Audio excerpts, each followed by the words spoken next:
Lori was back in court today remotely, and she showed up smiling and bubbly and laughing.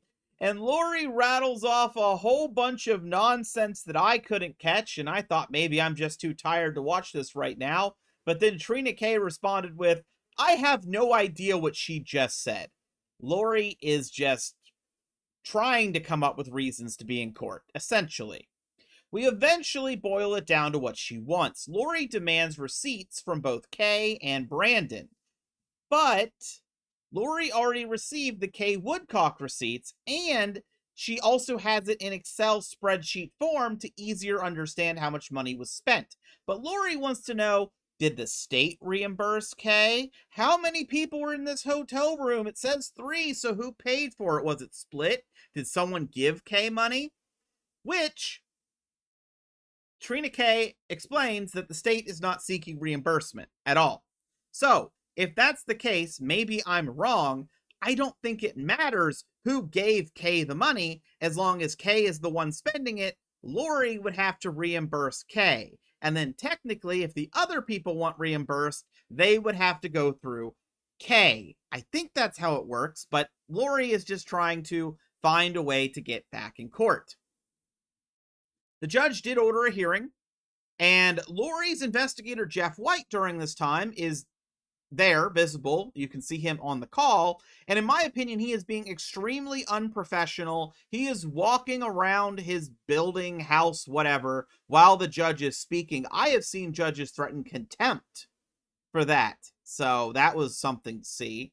Lori is being difficult, asking for information she's already received. And then Lori's appeal attorney, we find out, hasn't even spoken to her. The advisory council is supposed to help her with all this. He hasn't been able to talk to Lori, and he doesn't have a private line to talk to Lori. So if an issue happens during the hearing, there's no way for him to talk to Lori, and they'd have to cancel the hearing, have a new hearing every time Lori had a question. The state again points out that no victim compensation was paid. Trina K is not sure what this is about. What's the point?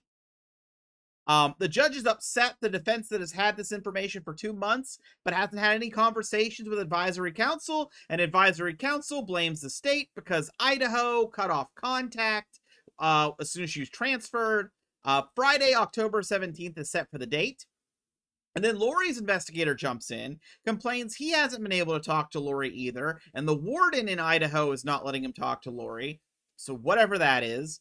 And then Lori asked for Brandon to have to quickly put all these documents together for her for this October 17th date, and she is flat out told, no, it won't be done by then.